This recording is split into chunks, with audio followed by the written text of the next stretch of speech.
සුබ දවසක් ඔයාලා හැමෝටම ආදරයෙන් පිළිගන්නවා The Love Story YouTube channel එකට. ඉතින් කතාවේ ඉදිරි කොටස් බලන්න ඔයා මගේ channel එක අනිවාර්යෙන් subscribe කරලා තියාගන්න. ඒ වගේම කතාවත් එක්ක දිගටම රැඳී සිටින්න කියලා ආරාධනා කරනවා. ඒ වගේම YouTube එකේ නීති රීති වලට අදාළ වෙන හින්දා voice එක add කරලා තියෙනවා. ඔයාලට voice එක අනවශ්‍ය නම් voice එක අඩු කරලා කතාව විතරක් බලන්නත් පුළුවන්. එදා හරියටම ඉරිදා දවසක් විය. චූටි දුව ඈතින් අම්මා මාහට කතා කරන හඬ මට ඇසුණි. මම පූජනීය සමරනායක පවුලේ බාලදේනිය සහ රෝමත්න දියණිය. මධ්‍යම පාන්තික ආර්ථික පරිසරයක ඇති පවුලක තැනැත්තියක්. අම්මා ගෘහිණියක් වූ අතර මාගේ පියා රාජ්‍ය සේවකයෙක් විය.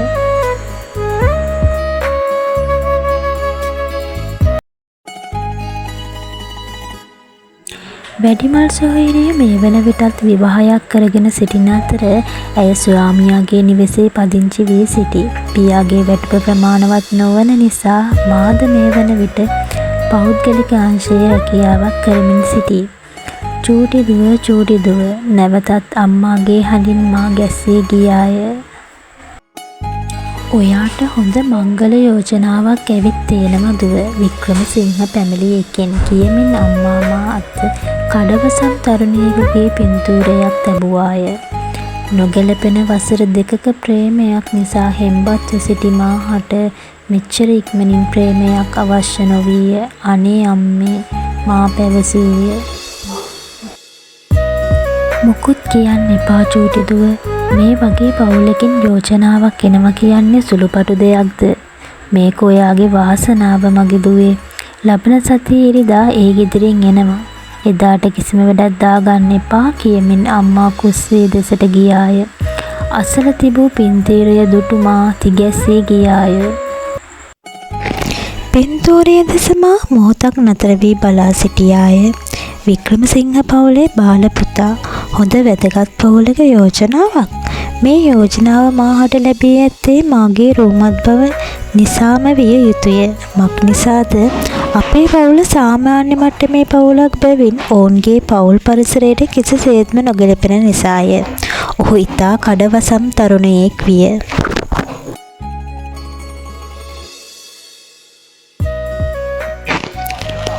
නමුත් මාගේ සිත එක් බිඳුවක්වත් ඔහු වෙත ඇදී ගියේ නැත.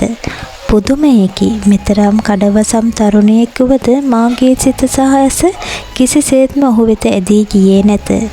අම්මාගේ කැමැත්තට ඉඩ දෙනවා යයි සිතා මා මොහොතකට ඇස් දෙක පියා තද හුස්මක් ගත්තාය. ඊළඟ සතිය උදා විය. මම සුපුරුදු පරිදි රැකියාවට ගොස් නිවසට පැමිණියාය. මේ වන විට අපේ නිවසේ අලුත් වැඩියා කටයුතු ලහිලහියේ කෙරෙමින් තිබුණේය. මාහට ඒවා සොයා බැලීමට තරම්වත් ආශාවක් සිතේ හටගත්තේ නැත. පවුලේ අය අතර තිබූ සතුට දැක මාත් යම් තාක් දුරට සතුටට පත්විය. කෙමෙන් සෙනසුරාදා දිනයේද උදා විය.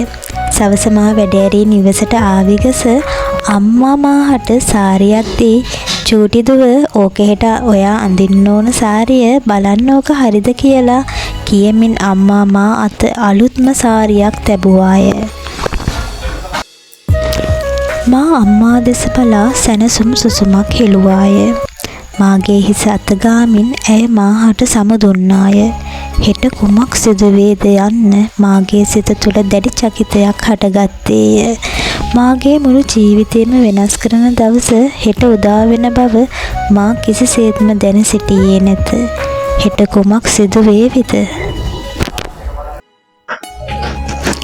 තාම මේ ළමයා නැගිටලා නැද්ද? අම්මාගේ උස්සවරෙන් මා තිගැස්සී ගියාය.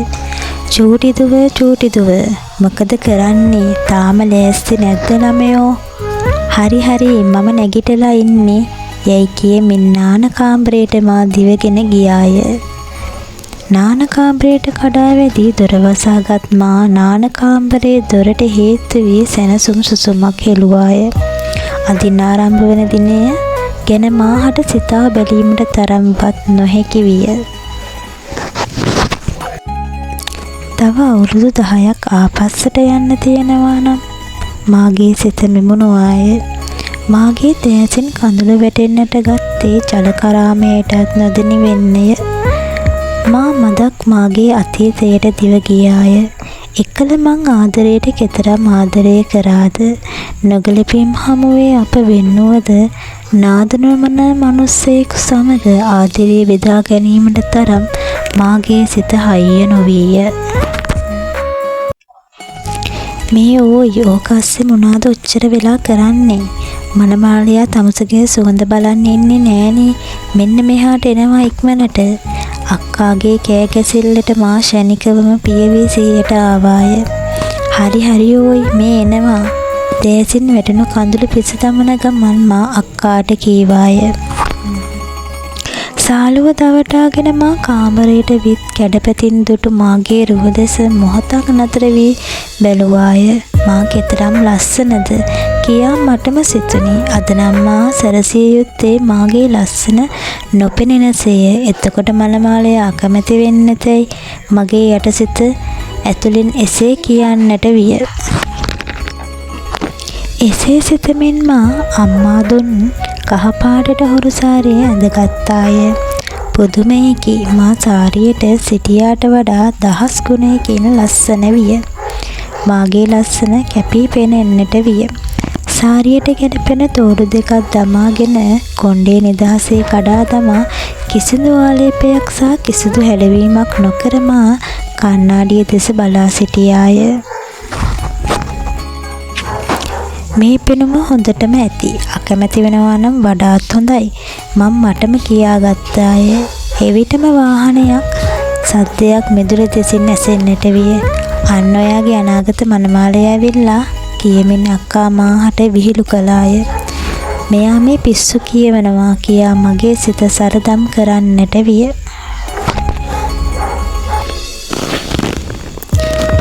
පිරිස පැමිණ පැය භාගයකට පසුව අම්මා සහ අක්කා මා ආලින්දයට කැටුවා යාමට සැරසෙන්නට විය. චූටි දුව, අපි යමු පල්ලෙහාට. මනමාලයාගේ පැත්තේ කට්ටිය ඔයාව බලන්න ඕනෙලු. මගේ දුවගේ ලස්සන අම්මා හෙමින් මිමුණුවාය. ඇගේ ලස්සනම ඇගේ විනාශයට හේතු වන බව අම්මා කිසි දිනක නොසිතන්නට ඇත. බුලත් හෙප්පුව අතරගත් මා අම්මා පසුපස සෙමින් නැවිද ගියාය. එතනදි දුටු යම් රුවක් නිසා මා ඉබේටම නතර විය. කිසිදා නොදුටු රුවක් වුවද මා දුටු සැනින් මාගේ සිත එම රුව මත ඇදී යන්නට විය. හුරු පුරුදු බවක් මාහට දැනෙන්නට ගත්තේ එක් නිමේෂයකිනි. මා එකෙල්ලේ ඔහු දිහා බලා සිටින්නට විය. මාගේ කලින් පෙම්වතාගෙන් පසු මාහට මෙසේ හැඟීමක් ඇති වූ ප්‍රථම පුද්ගලයා මොහු විය. කුමක්දෝ කියාගත නොහැකි හැඟීමක් මාගේ සිත ඇතුලේ තෙරපෙන්නට පටන් ගත්තේය. මා සිතේ ඇති වූ ප්‍රේමණීය හැඟීමෙන් මා ඔහු දෙස බලා සිටින්නට විය. ප්‍රේමයේද ආකර්ෂණයද යන්න මාහට වැටහුණේ නැත. එය කුමක් වුවද ඔහු වෙත මාගේ සිත බැඳීමට ගත වූයේ සුළු මොහොතකි. ඔය ඉන්නේ මනමාලයාගේ අයියා දේවක. පැමිණ පිරිස අතරේ සිටි කටකාර යුවතියක් එකවරම එසේ කියා සිනාසුණා. ඉන්පසු සියල්ලම එකවර සිනාසෙන්නට පටන් ගත්තා. මා පියවිසෙහියට පැමිණියේ එවිටය. මාගේ මුහුණ ලැජ්ජාවට රතු විය. ඇති වූයේ දරාගත නොහැකි ලැජ්ජාවක් සහ ලොකු දුකක්. ඇසට කඳුළු ගලා ආවේ නිතතින්මය. කඳුළු සඟවා ගැනීමට මා බිම බලා ගත්තාය. මා මීට පෙර මනමාලයාගේ රුව පින්තූරයකින් දැක තිබේ. ඔහු තිහස්වර වික්‍රමසිංහ. ඔහුගේ අයියට වඩා කඩවසම් පෙනුමක් ඔහුට තිබුණද මාගේ සිත හොරා ගැනීමට සමත් වූයේ ඔහුගේ එක කුස උපන් සහෝදරයාය. මා බලා සිටියේ මනමාලයා දෙස නොව බව මා දැන සිටි නමුත් ඔහුගේ අයියා බව දැන සිටියේ නැත. ඔහුද මා දෙස බලා සිටියේ මනමාලයෙක් මනමාලයක් දෙස බලා සිටින අයුරිනි.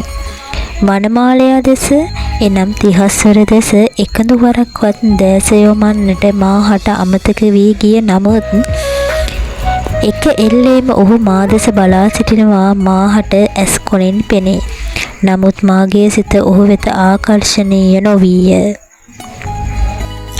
පැමිණ සිටින පිරිස හඳුන්වා දීමට තිහස්වරගේ මව අත දිගු කළාය. මේ ඉන්නේ තිහස්වර. ඒ කියන්නේ ඔයාගේ අනාගත ස්වාමි පුරුෂයා. මේ ඉන්නේ තිහස්වරගේ තාත්තා. මේ ඉන්නේ තිහස්වරගේ අයියා දේවක. මේ ඉන්නේ දේවකගේ වයිෆ්. මේ එයාලගේ බබාලා. කියනවා විතරයි මාහට මතක. දෙයියනේ ඔහු කසාද බඳපු කෙනෙක්ද? මා විශ්මයට පත්විය. දෙයියනේ ඔහු කසාද බඳපු කෙනෙක්ද? මාගේ සිතට දැඩි දුකක් සහ බලාපොරොත්තු කඩවූ බවක් හැඟී ගියේය. විවාහයක් ප්‍රේමයක් ගැන නොසිතූ මාහට අවුරුදු 3කට පසුව පිරිමියෙකු පිළිබඳව සිතක් පහළ වූයේ ඔහු පිළිබඳවයි. මාගේ සිත අමාරුවෙන් සංසුන් කරගනිමින් ඔහු ඉදිරියේ හැසිරීමට උත්සාහ ගත්තාය. නමුත් වරින් වර මාගේ දැස ඔහුගේ දැස සොයන්නට විය. මෙසේ කෙනෙකුට එකවර කැමැත්තක් හට ගැනීම අරුමයකි. නමුත් මොහු මාහට හුරු පුරුදුය. මේවා සසර ගනුදෙනුද මාහට නොහැඟේ. අකමැත්තෙන් වුවද මා තිහස්වරට බුලත් හෙප්පුව පිළිගන්නා දෙමාපිය ආශිර්වාද ලබා ගත්තාය. තිහස්වර මා බුලත් පිළිගන්නා විට මාගේ දෑත ඇල්ලීමට උත්සාහ ගත්තේ. මා ශනිකයෙන් දෑත ඉවතට ගත්තාය. මාහට අවශ්‍ය වූයේ ඔහුට මාගේ අකමැත්ත හැඟවීමටය. නමුත් එම උත්සාහය අසාර්ථක විය. පැයකට ආසන්න කාලයක් මාගේ දෙමාපියන් සහ තිහස්වරගේ දෙමාපියන් කතාබහේ යෙදමින් සිටියහ. ඒ අතරතුර දේවකගේ දැස් මා වෙත වරින් වර යොමු විය. මා සෑම විටම මා පාලනය කර ගැනීමට උත්සාහ දැරීය. පූජනී, ඔයා කරන්නේ වැරැද්දක්. සිත පාලනය කරගන්න යැයි මගේ යටිසිත මාහට අවවාද කරන්නට විය. මා කුඩා කල සිට වැරදි වැඩ අකුසලයක් කරන අයෙකු නොව. නමුත් මේ කාරණාවේදී මාහට කුමක් සිදු වුණේද මා නොදනි. වරින් වර තිහස්වර මා සමග දැස් වලින් කතා කරන්නට දරන උත්සාහය දැක මා ඔහු වෙගේ නෙත මග ඇරියාය. ඔහු නම් මාහට එක පයින් කැමැති බව නම් ස්ථීරය. නමුත් මා ඔහුට අකමැති බවද ස්ථීරය. පැයක විතර කාලයක පිළිසඳරයෙන් පසු සියල්ලම තේ මේසේ වෙත ගොස් කැවිලි පෙවිලි කා තේ පානය කර ආපසු යෑමට සැරසෙන්නට වූහ. එහෙනම් දුව අපි ගිහින් එන්නම්. තිහස්වරගේ මව මාගේ ඔළුව පිරිමැදිමින් කීවාය.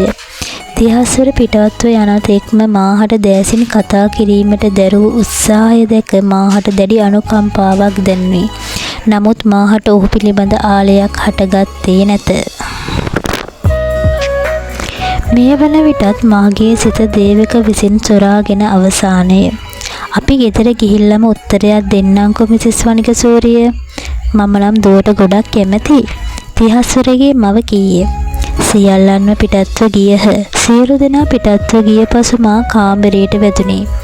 අම්මා සහ තාත්තා තිහස්වරගේ පවුල ගැන හරි උජාරුවෙන් කතා කරන හඬ මාගේ කන වැකුණි. ඇඳ සිටි සාරිය පිටින් මා ඇඳට වැටි කුමක් කළ යුතුදැයි කල්පනා කරාය. තිහස්වරට මා අකමැති බව ස්ථීරය. නමුත් මාගේ සිත කැමැත්ත හා අකමැත්ත අතර දෝලනය වන්නට විය. කැමැත්ත අකමැත්ත අතර දෝලනය වන්නේ ඇයි? නියත වශයෙන්ම දේවක විය නිසා විය යුතුමය. මේ ඕයි නංගි මනමාලයා නම් මාර හැන්ඩියා නේද? කාමරයට එබෙන ගමන් අක්කා කියන්නට විය. ඔන්න මම නම් කැමැතියි. ඔන්න අකමැති වුණොත් නම් ඉඳලා හමාරයි. අම්මයි තාත්තයි දැන්ම මගුල තීන්දුව කරලා ඉවරයි. අපිට ඉතින් කොහෙද මේ වගේ ලස්සන වනමාලයෝ කියමින් අක්කා මාහට උසුළු විසුළු කරාය.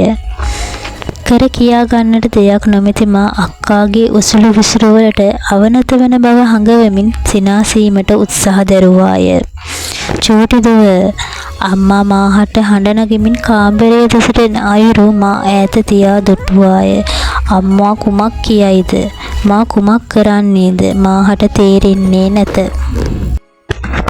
චූටි දුව, ඔයා නම් හරිම වාසනාවන්තයි. තිහස්වර පුතා වගේ කෙනෙක් ලැබෙන්න. හැම අතින්ම හොඳ බෑනා කෙනෙක් අපිට ලැබෙන්න යන්නේ. අම්මා උදන් අනමින් මාහට තිහස්වරගේ ගුණ වර්ණනා කරන්නට විය. චූටිදුව මොකද්ද ඔයාගේ තීරණය කියමින් තාත්තාද කතාවට එකතු විය. තාත්තේ කියමින් මා මොහොතකට නිහඬ වුණාය. ඇයි දුව කියනවත් සමග මා තාත්තා වැළඳ ගත්තාය. තොර තෝංචියක් නැතුව මාගේ දෑසින් කඳුළු කැට කඩා වැටුණි.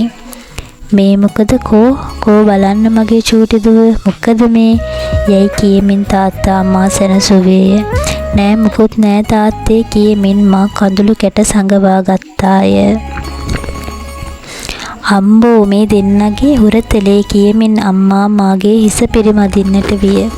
අම්මාගෙනුත් තාත්තාගෙනුත් මාහට ලැබෙන සෙනෙහස අපරිමිතය.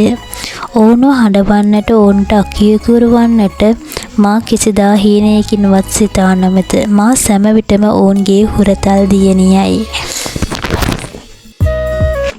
ඔයා මේ යෝජනාවට අකමැති නම් කියන්න පොඩි දුවේ. අපි ඔයාට බල කරන්නේ නෑ පුතේ. හැබැයි මමයි අම්මයි නම් මේ සම්බන්ධයට කැමතියි.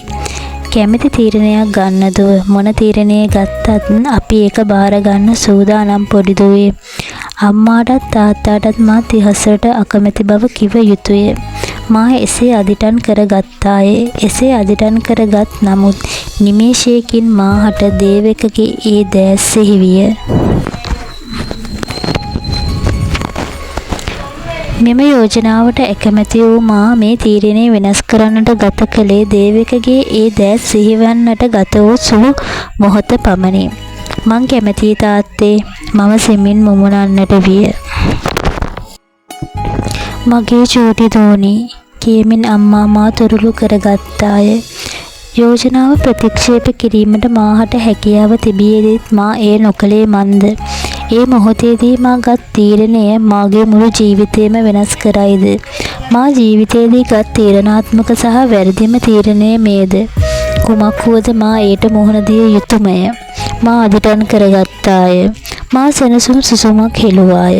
අම්මාත් තාත්තාත් කාමරයෙන් පිටවේ ගිය පසු දොර වසාගත් මා මොහොතකට දේවකගේ දෑස් සමග තනි විය. කැටපත ඉදිරියට ගිය මා තවත් මාගේ ලස්සන බලන්නට විය. හිසකෙස් ඒ මේ අත පෙරළෙමින් මා තවත් හැඩවිය. ඇඳ සිටි සාරිපුට අයින් කරමින් මාගේ පිරිපුන් ශරීරය දෙස මොහොතක් බලා සිටි මා "උඹ හරිම ලස්සනයි කෙල්ලේ" මා මාහටම කියාගත්තාය. මට මේ කුමක් සිදුවුණේද?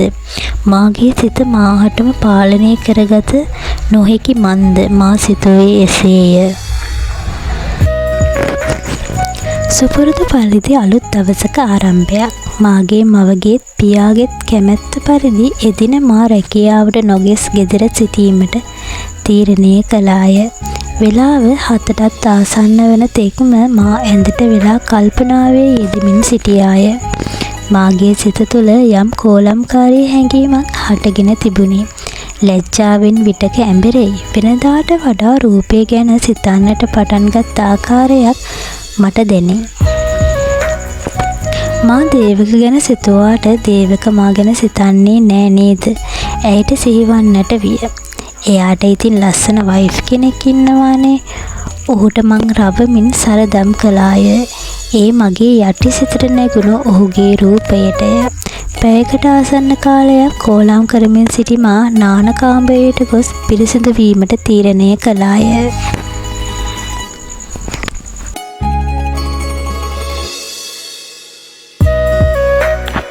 නාන කාමරයට යනවත් සමග යම් කිසි දෙයක් මාගේ අත වැදී බිමට වැටුණේය.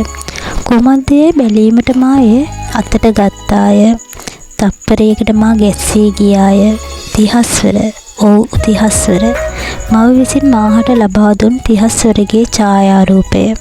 ඡායාරූපය දකින තෙක් මට තිහස්වරව මතකයට ආවේද නැත. මා සැනසුම් සුසුමක් පිට කළාය. මම තිහස්වරට කරන්නේ කොච්චර ලොකු අපරාධයක්ද?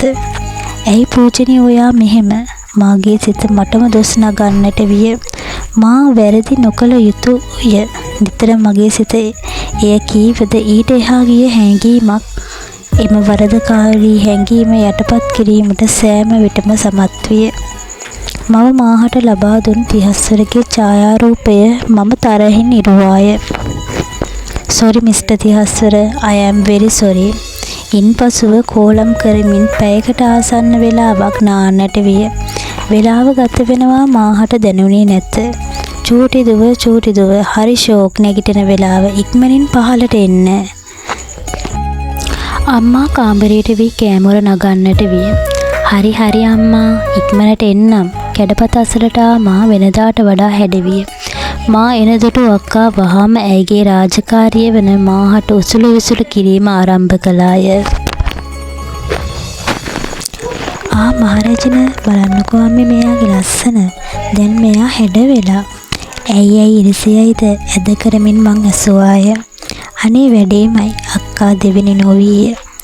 අපේ කතාවට මැදහත් වූ තාත්තා, ඒක නෙමේ දූලගේ අම්මේ. මනමාලයාගේ ගෙවල් පැත්තෙන් තාම හාහුවක් නෑ නේද? මගේ කෙල්ලට අකමැතිවත්ද? තාත්තා එහා කෙළවර සිට මෙහා කෙළවරට රෝටමින් කීවේය. ඔහු සිටියේ කනත් සල්ලෙන්ය. මම සහ පියා සවස් වෙනවත් සමග ලොකු හාමුදුරුවන් බහ දැකීමට පන්සල වෙත පිටත්ව ගියහ. ඒ සමගම ගෙදර දුරකථනය නාද විය. මා දුරකථනය අතර ගත්තාය. Hello miss Wanigasekara please. අම්මා නම් ගෙදර නෑ, එළියට ගිහින් පණිවිඩයක් තියෙනවා නම් කියන්න. මං පූජනී. පූජනී? ඔව්. මං මොහොතකට නිහඬ විය. මං දේවක. ඔයාට ප්‍රොපෝසල් එක ගෙනාවේ වික්‍රමසිංහ පැමිණියක. ඔව් කියන්න. පූජනී, මං ඔයාට කැමතියි. දෙයනේ දේවක. රිසිවරේ මාගේ අතින් ගිලිහි ගියේ නොදැනුවත්වමය. හෙලෝ පූජනී, මා PVCයට ආවාය. හෙලෝ නංගි, වෙරි සොරි, මන් නෙමෙයි, අපේ ගෙදරින් ඔයාට කැමති. ගෙදරින් කියන්නේ ඉතින් මාත් ගෙදර කෙනෙක්නේ කියමින් දේවක වෙච්ච වැරද්ද අපූර්වට මගහැරියාය. කෝ මෙන්න මෙහාට දෙන්න කියමින් තිහස්වරගේ මව රිසිවරය උදුරා ගත්තාය. හෙලෝ දුව, අපි ඔයාට කැමතියි දුව. මං ගොළු විය. මේවා වැඩිහිටියන් එක්ක කතා කරන්න ඕනි දේවල්. දුව අම්මට කියන්නකො කෝල් එකක් දෙන්න කියලා. සතුටුයි නේද? කියමින් තිහස්වරගේ මව දුරකථනය විසන්ධි කළාය. රිසිවරය අතේ තියාගෙන මං කර කියාගත නොහැකි කෙනෙක් මෙන් කලබල වුණාය. මොකද කියනවා අක්කාගේ කෑගැසෙල්ලට මා නැවතත් PVCයට ආවාය. මොකද වෙලා තියෙන්නේ අනේ? කියන්නකෝ අම්මට කරදරයක්ද? කියන්නකෝ. නෑ ඕයි නෑ. එහෙනම් තිහස්වරලා ගෙදරින් මට කැමතිලු. ඉතින් කොච්චර හොඳයිද? ඒකටද මේ. අනේ ඉතින් කියමින් අක්කා සතුටින් කුස්සිය දෙසට ගියාය. මාගේ කනේ රැව්පිලි රැව් දෙන්නේ වැරදීමකින් හෝ ඔහු කියපු දේය. මං ඔයාට කැමතියි. මේ වචන කීපය මාහට ප්‍රමාණවත්ය. ලොකු හාමුදුරුවන් බෑ දැකීමට ගිය අම්මාත් තාත්තත් නිවසට පැමිණිය. අම්මේ, නංගිට මනමාලය කැමතිලු. අනේ දුවේ, අම්මා සතුටින් නිපුණාය. වහාම දුරකථනය ළඟට ගොස් අම්මා තිහස්වරගේ මවට ඇමතුමක් ගත්තාය. අම්මා ඔවුන් සමග දොඩමළු විය. ඔවුන් කතා කරමින් සිටියේදී මා කල්පනාලව අතරමං විය. මම මැරි කරන්නද හදන්නේ? එවර නම් මාට ලොකු බියක් ඇතිවිය. ඉදිරි අනාගතය ගැන කිසිදා ඇති නො බියක් හටගෙනුනි. ජීවිතය පිළිබඳ ලොකු අවබෝධයක් මාහට නැත. ඉදිරි පියවර අවිනිශ්චිතය. සැනසුම් සුසුමක් තලනවා විනා මාහට කළ හැක්කක් නොමැත. තාත්තාගේ සතුට දැක මාහට ඇතිවූයේ අපරිමිත දුකකි. මේ යෝජනාවට අකමැති වුවද දැන් මාහට කිසිසේත්ම අකමැති විය නොහැක. මාගේ සිතේ ඇති හැඟුම් ඔවුන් දන්නවන වහබනවා සහතිකය. නමුත් මේ හැඟීම මාහට යටපත් කරගන්නේ කෙසේදයයි ඒ අමතක කරන තරම් මගේ සිත හයිය නැත. සොරි අප්පච්චි. රිසිවරේ තැබූ අම්මාගේ මූණ සතුටින් දිලිසෙ. දරුවන්ගේ යහපත ගැන සිතා ඔවුන් සැම විටම සතුටු වේ. නමුත් අපි අපේ යුතුකම් නොපිරිහෙලා ඕන්ට පුදනවාද යන්න සැකේකි. බලන්නකො දූලගේ තාත්තේ. ඇයි මොකද? පොරොන්දන් 10න් 8ක්ම ගැලපෙනවලු. අම්මා සතුටින් කීවාය. උන් හිටි තැන් මාහට අමතක විය. මොනවා මට කියුනේ ඉබේටමය. ඕවා මොන බොරුද? 8ක් තියා එකක්වත් ගැලපෙනවාද යන්න මට සැකේකි. මිනිසුන් මේවා කුමට විශ්වාස කරනවාද? ජීවිතයේ කීයක් නම් මේ කේන්දර නිසා විනාශ වෙන්නේ නැතිද? තවමත් අප සිටින්නේ අපේ ඉරණම මේවාට බාර දීද යන්න මහත් සැකයක් මට ඇතිවිය. කේන්දර ගලපන වෙලාවේ හදවත් නිවේද ගලපාගත යුත්තේ. ඉතිහාසවලගේ රුවත් මාහට හරිහැටි මතක නැත. නමුත් දේවගේ දැස් මා ඉදිරියේ ඔහු සිටින්නාසේ මතකය. එසේ තිබියදී කේන්දර ගැලපෙනවා කීම විහිළුවක් නෙවේද? මල විකාර මා නෙදුණුවත්ම මාගේ මුවින් පිටවිය. මොකද්ද චූටිදුව? නෑ අම්මේ. ඔෆිස් එකේ පොඩි දෙයක් මතක් වුණා. ඔෆිස් එක කිව්වහම මතක් වුණේ ළඟදිම ඔයා රස්සාවෙන් අයින් වෙන්න වෙයි. ඒ මිනිස්සු කොහොමවත් ඔයා රස්සාව කරනවට කැමති වෙන එකක් නෑ. අනේ අම්මා. දැන් මං වැඩ කරන්න ඕනේ එයාලට ඕන විදිහටද? තේරුම් ගන්න දුව, ඒ මිනිස්සු කම්පැනි 6-7ක උරුමකාරයෝ. එහෙම තියදී කවුද කැමති වෙන්නේ? රස්සාවක් කරන්නම ඕනි නම් පුතාගේ කම්පැනි එකේ කරන්න බැරිය. අම්මා සිහින මාලිකාවල් මවන්නීය. මා නැවතත් කාමරයට ආවාය. අක්කාත් පිට වී ගිය නිසා මාහට දැනුනේ මහත් පාළුවකි. ඇඳට වැටි මා කල්පනා කළෙමි. ඔහුට වැරදුනාද? නැතිනම් ඔහුත් මාමෙන් ආදරය කරනවාද? මා නියපොතු දත්වලින් සපන ගමන් සිතුවාය. නෑ කොහොමවත් එහෙම වෙන්න බෑ. එච්චර හොඳ වයිෆ් කෙනෙක් චූටි බබාලා ඉති මට කැමති වෙයිද? ඇය එසේ සිතුවාය. ඔහු මාහට හිමි වෙනවා නම් මාහස උසට හීන මැව්වාය. ඔහුගේ කඩවසම් පෙනුම ඒ ඇස් මට මැවි පෙනුනේය. මා ඒවාට වසඟ විය. මාගේ සිතේ හටගත් රූපය සමග මා මදක් තනිවිය. මා ඔහු වැළඳ ගනිමින් ඔහුගේ නළල සිපගත්තාය. ඒ සමගම මා කනවැකුනේ මෙවැන්නකි. අන් සතු ඔබ වෙත මගේ සිත බැඳිලා, ඔබ ගැන සෙනෙහත හිත තුළ පිරීලා, සම්මතයෙන් පිට ප්‍රේමයක වෙලිලා, මග හැර යන්නට බැරි ලෙස බැඳිලා, සෙනෙහස උතුරන වදනට සිත්වී, ඔය නිතුවත්තර නවතිනු ලෙසිවි. දැන හිමි නොවනා බව නොදැනි, මම තව ඔබ වෙත පෙම් කළෙමි. තාත්තා රේඩියෝ එක ඔන් කරපු ගමන් මේ සින්දුව නාද විය. තාත්තේ ඕක ඕෆ් කරන්නකෝ. මම බෙරිහන් දුන්නාය. ඇයි දුව, මොකද දුව? මගේ ඔළුව රිදෙනවා තාත්තේ. ඇත්තටම මගේ ඔළුව පුපුරන තරම් වේදනාවක් දැනුනි. ලාච්චුවේ තිබූ පැනරෝල් දෙකක් කටේ දාගත් මා එක හුස්මට වතුර බී ඇඳට වැටුණාය. නොදැනුවත්ම මා පැය 2-3ක් නිදාගෙනය. මා හැරුණේ නාඳුනන අංකයකින් මාහට ඇමතුමි සද්දයකටය. දෙපාරක් නොසිතා මා උත්තර දුන්නාය. හෙලෝ පූජනී. I am තිහස්වර. ඔව් කියන්න මල්ලි. නිදිමත විකාරයෙන් මා ඔෆිස් එකේ මල්ලි කෙනෙක් යයි සිතා පිළිතුරු දීය. මල්ලි, මං තිහස්වර. ඔයාගේ අනාගත හස්බන්ඩ්. කවුද යකෝ ඒ වගේ අනාගත හස්බන්ඩ් කියමින් මා දොඩවිය. Miss Poojani, I am Thihaswara Wickramasinghe. එවර ඔහුගේ හඬ ඉහළ ගියේය. මගේ නිදිමත අමතක වූයේ ෂණිකවමය. ඔව් මිස්ටර් තිහස්වර. පූජනී, කතා කරන්න පුළුවන්ද? ඔව් කියන්න. ඔයාගේ අකමැත්තක් නැත්තම් අපි මීට්‍රමුද? මං කැමතියි ඔයාව ටිකක් අඳුරගන්න. අකමැත්තෙන් වුවද පැය වාගයකට ආසන්න කාලයක් ඔහු හා කතා කළාය. කිසිදු හැඟීමක් ඔහු පිළිබඳව ඇති වූයේ නැත. අවසානයේ හමුවීමට දින සහ වේලාවල් යොදාගෙන දුරකථනයේ විසන්ධි කළේය. ඔහුට තවත් කතා කිරීමට අවශ්‍ය වුණත් මා රාත්‍රී ආහාරය ගැනීමට අවශ්‍ය බව හඟවා එයින් මිදුණේය. එදින උදාවිය. මා ලෑස්ති වී ඔහු එන්නට කියූ ස්ථානයේ වෙත ගියාය. එසැනින් තිහස්වර කළුපාට කාර් රථයකින් එතනට ආවේය. කාර් රථයෙන් බැස ඔහු රියදුරට වාහනය සේවිස් කරන ලෙස අනකලේය. පූජනී, ඉතින් ළමයෝ කොහොමද?